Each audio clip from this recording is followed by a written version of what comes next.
It's wet. It's been wet for 2 days. In fact, it's pouring today. It's just that constant, what I call drizzle. Lots of misty rain all the time. And the ground is absolutely loving it, soaking it up.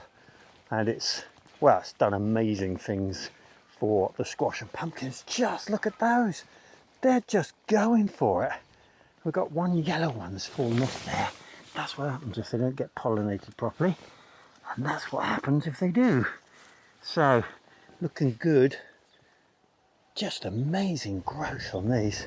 All of a sudden it was just like they weren't doing that well, and then bam, off they go. So that's good to see.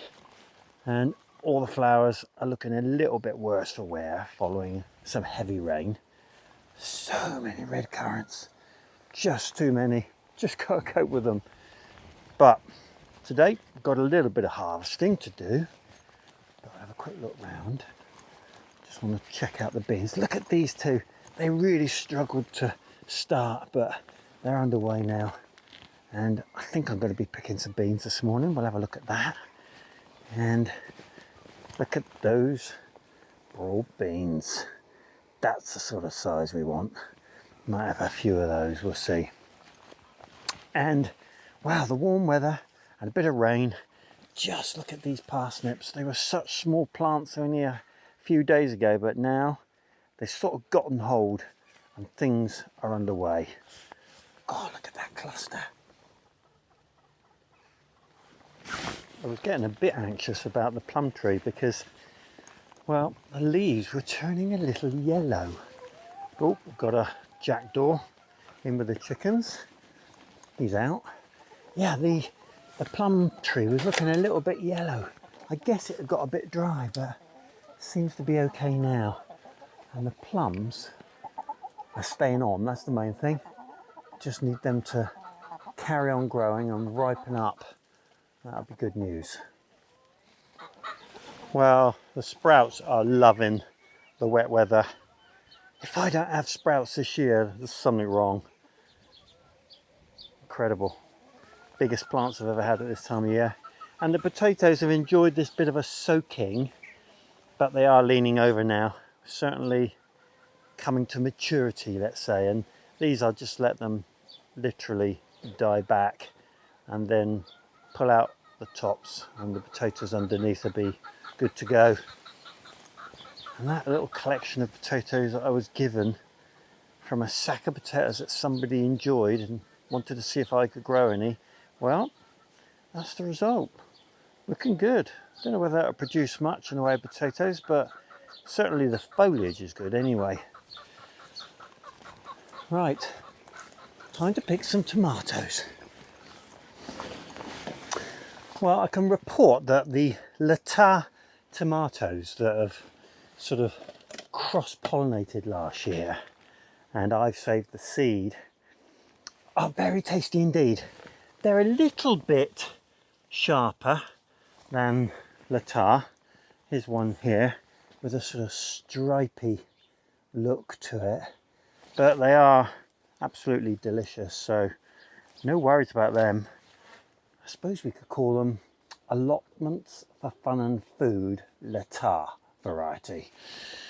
I don't think they'll catch on, but who knows. Right, I'm going to gather tomatoes this morning because there are just so many. If you wondered whether Allotment actually get to a good size, that gives you some sort of idea. These tomatoes are really substantial now. And there's the biggest one I've seen. Let me show you this. So that's a Allotment tomato. It's got a bit of an odd shape on it here and there, but not a problem. It's going to be delicious. Okay, I'm going to gather up and see what we have got. I've got a feeling this container I've got not going to be enough. Let's see.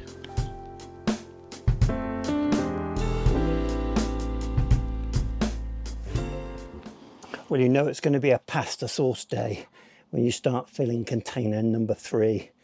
Fantastic. And there's a few there that have had a bit of slug damage, but I think they're going to go to the chickens. They'll enjoy those. The great news this morning is the first house tomatoes are ripening. There's a beauty there. Look at those, just covered. And they're so prolific, these bushes. They just keep producing wonderful tomatoes once they get cracking. I can see a dead leaf in there. I'm going to take it out just because I don't want any spread of any disease. If I can get hold of it. There we go. Right. Yeah, really good. So that's my first harvest of the morning. I'm going to pick some raspberries. I'll do that double time because you've seen it so often.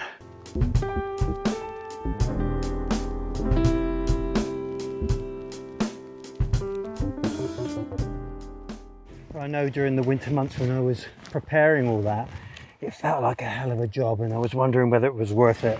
I can tell you it was worth it. We've got so many raspberries now, we're actually drinking them as smoothies. Fantastic. Well, this kale has gone from strength to strength and it's time to eat some. So, just going to pick a few of the best leaves and take them home for dinner. It doesn't take many of these leaves to make a meal.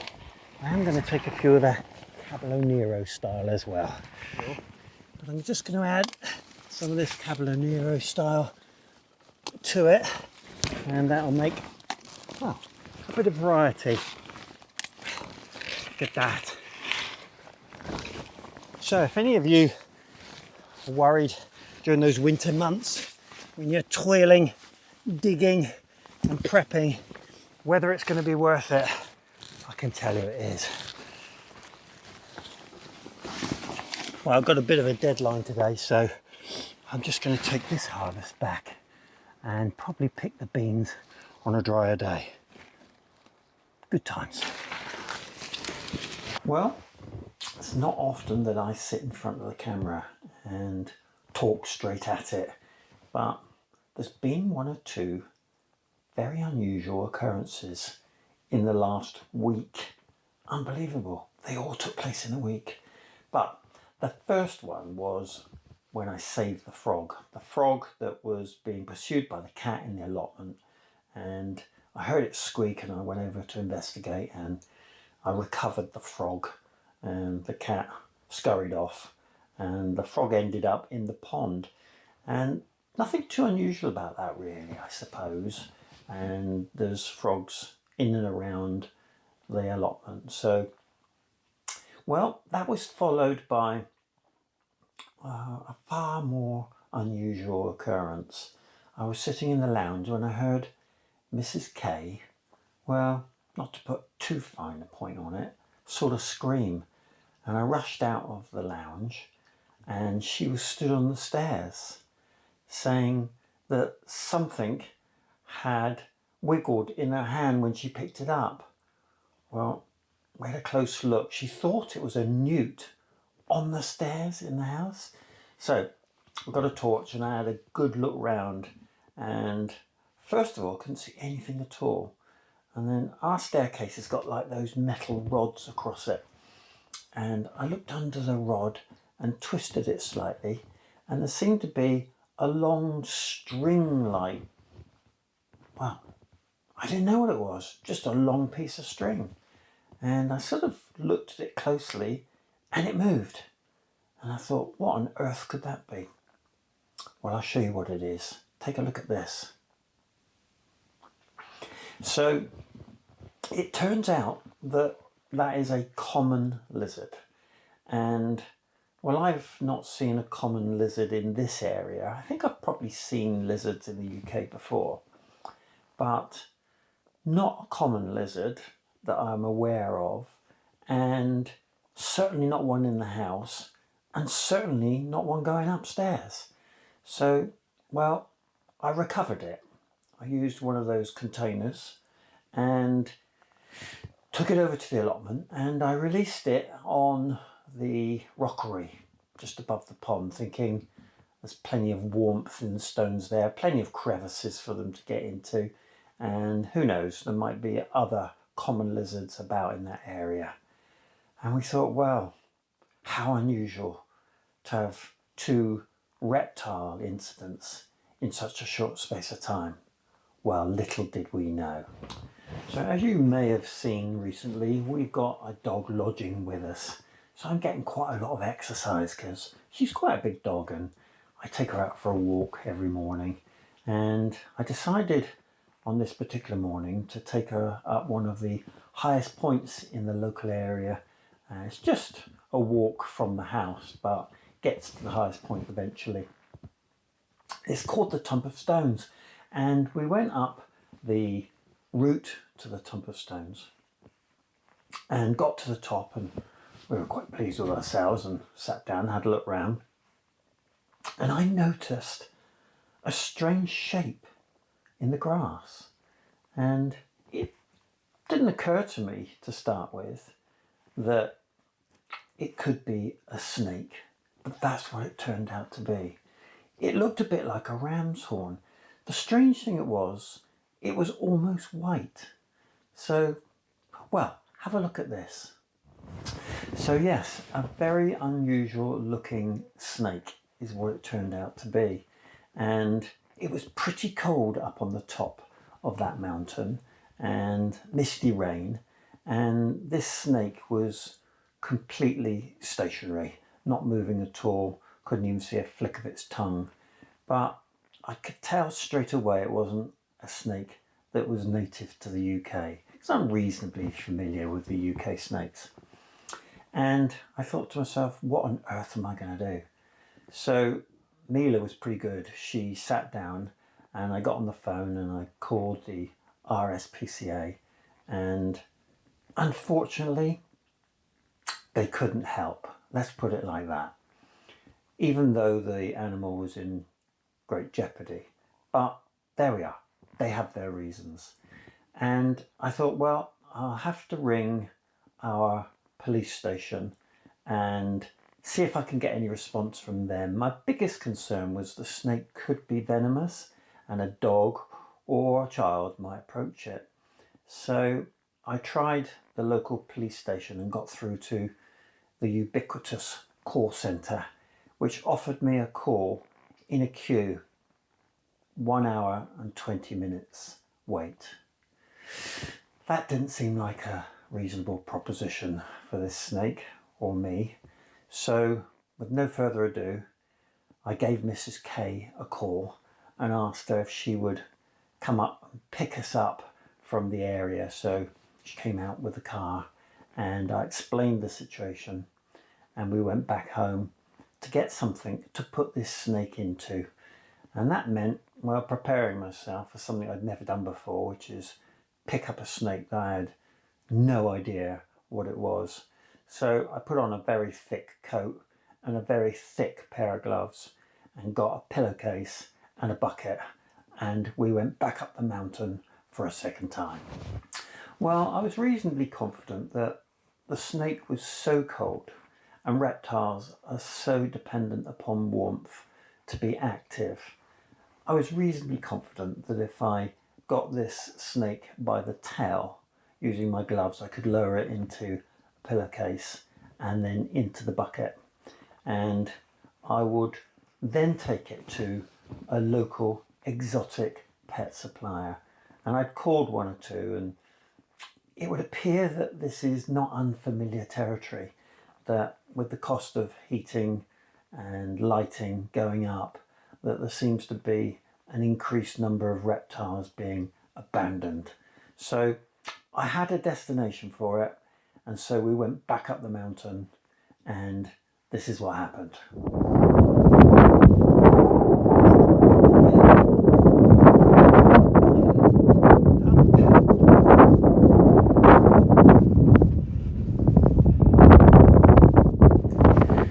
So thankfully that was all very straightforward, and we recovered the snake and off we went, took Mrs. K home, and I went to this exotic pet supplier, which was about a 45-minute drive away, but nonetheless it was a matter of life or death for the snake, so didn't seem to be much option to me.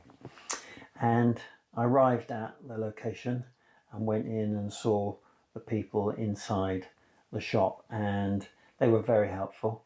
they immediately identified the snake as a royal python, and it's not a venomous snake, and they said it was in a very bad way. It was emaciated, and they were going to put it into a tank, heat it with a warm light, and give it a bath, which I'm not familiar with it. People who have reptiles, I'm sure, will appreciate the significance of that. But once it got into the tank and was looking a bit happier, they let me take a picture of it so I could show you where it ended up. So who would have thought in 1 week we came across 3 reptile incidents, one which was fairly, well, typical, and one that was very unusual, and one that was out of this world, well, for me anyway, but each of them had a happy ending, and that's the main thing. Good times.